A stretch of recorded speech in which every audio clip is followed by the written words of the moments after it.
I know this seems like an odd choice, but the Legend of Frosty the Snowman seems fitting since it's the holidays. This is going to be mostly cons because it's really isn't a good movie, but it has a fun premise. First, we start with this really old guy of the main character who's narrating what's going on. I think this is a con because since we don't really find out who he is till the end, he comes off as kind of a creepy guy just hanging around some neighborhood spying on people. They like to reuse old designs. Of course, if it seems like they're trying to be a sequel. I think it's kind of a con because if it's not a sequel, then they're just being lazy. And it's definitely a con if it's trying to be a sequel because it's not true to the original source material.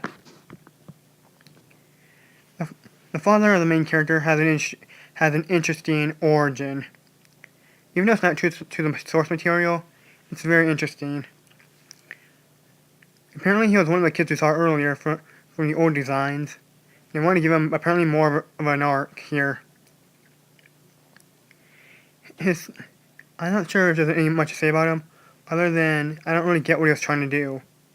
According to his origin story, he kind of got his dream smashed about magic, and now to make sure this never happens again, he becomes mayor, and he pretty much takes away, well, we'll get to that in a minute, but honestly, there's definitely a con. Because again, I don't see what he was trying to do here. He says he wants to keep other people's dreams from being smashed, but what he does doesn't really make much sense. But really, what do you think? What's your opinion on it? Also, I think that whole book that explains everything is kind of cliche. You see that in every pretty much kid show.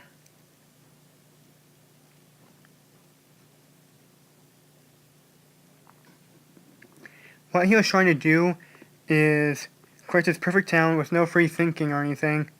Because if you so much as step out of line, then you'll get in trouble. There's rules for everything, and it freaks out if the sun doesn't rise up soon enough. I don't see how this keeps people with dreams about magic from being smashed. All it does is take away free thinking. So, are they trying to say that free thinking destroys dreams? Again, I don't see what he was trying to do. I don't get what his plan was. Honestly, this is definitely a con.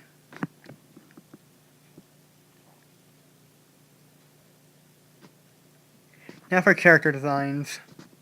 They're pretty true to the old characters from the original source material, just a little more updated. But for the newer characters, I say they don't look too out of place. They look a little too different to be descendants of the old characters. So I'm just gonna say that maybe Thomas, our main character, is the only one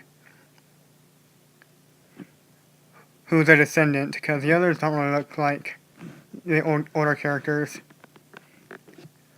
Thomas, he pretty much has no personality, and his only purpose is to find out what's going on so he can stop the villain and save Frosty. The villain has a pretty generic plan, just mainly to take over the town by becoming mayor, by apparently making the other mayor look bad. He's an okay Thomas is an okay character.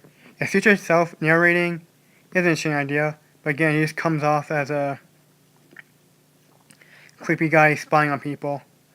Character designs is pretty pro. A con is that the characters don't really have much personality.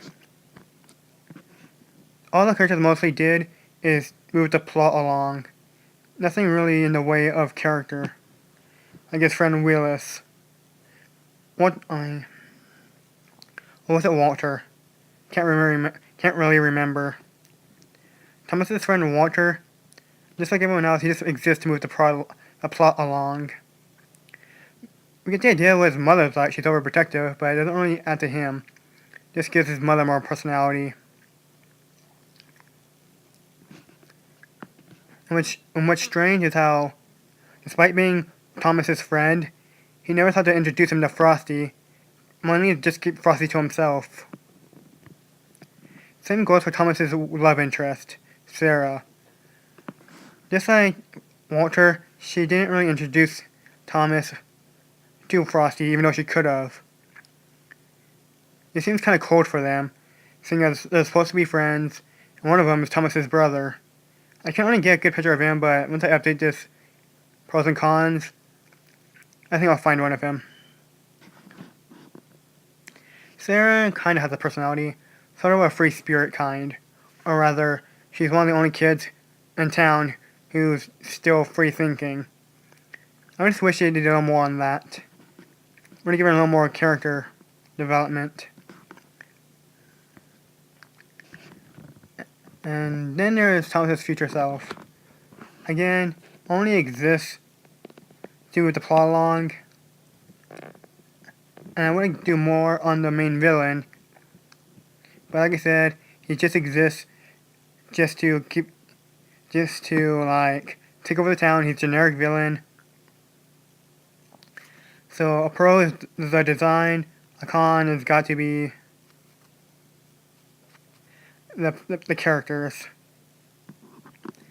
Well, until I can update this pros and cons for a little more better quality, this is the best I can do, so I guess I'm done. Let me know if there's a pros and cons you want me to do in the comment section below. And please like and subscribe.